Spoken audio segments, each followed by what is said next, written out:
So what's up guys, this is Jessa Manuba and welcome to my YouTube channel. At kung bago ka pa lamang po sa aking YouTube channel, please subscribe and click the notification bell for you to be updated on my future vlogs. At kung nakapag-subscribe na po sa aking YouTube channel, please keep on watching. So for today's video, tuturuan ko po kayo kung paano mag-refill ng mga ink sa printer na L3110. Ayan, so tara, samahan nyo kung paano mag-refill ng ink. Ngayon, uunahin natin ang black. Na-refill ko na to kahapon kaso hindi ko lang naubos. So, yan, buksan nyo lang siya. Mamaya, tingnan natin kung paano nyo, ay shucks, nag-ahos. Yan. Ipupush nyo lang yan. At hintayin nyo lang hanggang maubos yung ink sa bote.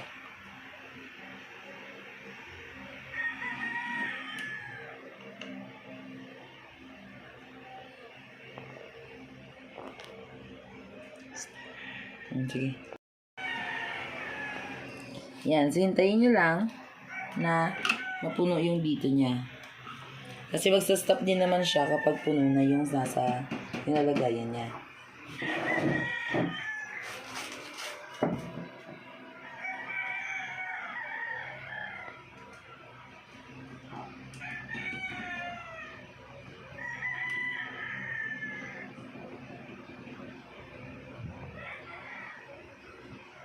Pag nakita nyo parang hindi siya nagre-refill, just shake it like this para makita nyo puno na siya. Ayan. Ito.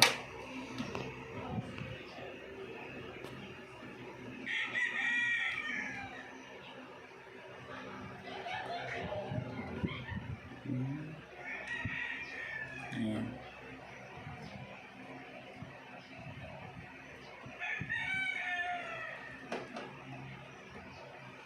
So, takpan niya lang agad para hindi masayang yung ink.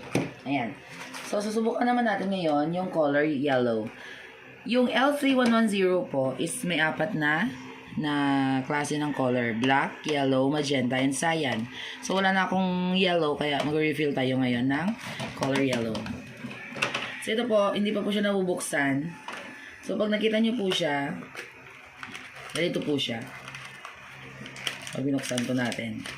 Ayan. So, meron siyang plastic. So, dapat kunin mo yan. Okay.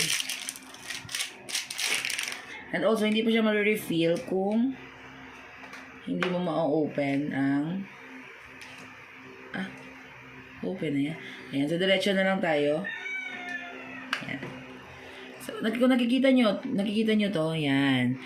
Okay lang po yan kasi yan po yung nagpo-protect sa kanya para hindi po siya matapon. Ayan. So, ito po yung, ipupush nyo lang po siya ng konti. At makikita nyo po na bilis po niyang mag-refill. Ayan. Ayan po. Tingnan nyo po. Ang bilis po niyang mag-refill. Tsaka pag nakita nyo pong nag-stop na rin yung pag-refill, okay na po yan.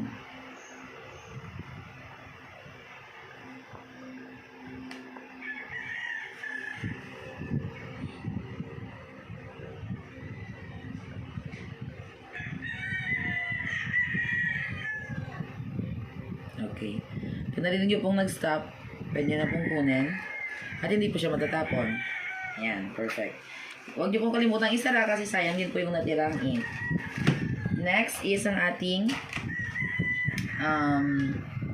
color cyan. Kasi medyo konti na lang din po siya. Kaya isahin na lang, na lang po, sabay na lang natin. Para hindi na ako mamaya.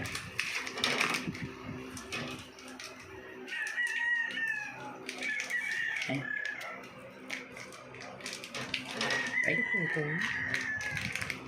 Pinahirapan ako na ito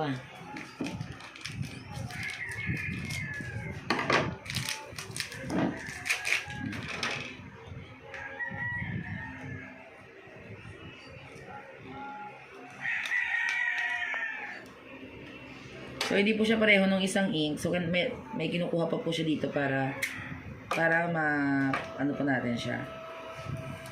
Kunin po muna natin to para ano po yung ink niya. Kasi balik lang natin yung packet. Siguraduhin nyo pong hindi matapon kasi sayang naman po yung ink. So, make it sure yung pagsara nyo is okay at fitted siya sa bottle. Ayan. So, pag nakita nyo ng ano na, okay na, buksan nyo to. And, i-refill nyo lang siya. Ayan. So, kung mararamdaman nyo din po kung nagre-refill siya, kaya ayan na po. Ano na siya. Umaangat. Umangat na po siya. Ayan.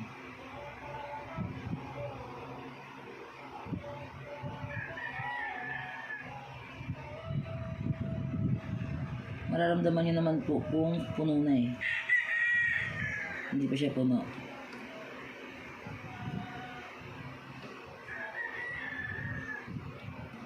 I-shake nyo lang po para mapuno siya. Ayan. Okay na po. At yun naman po ang pag-refill ng Epson ink sa L3110 na printer. Thank you!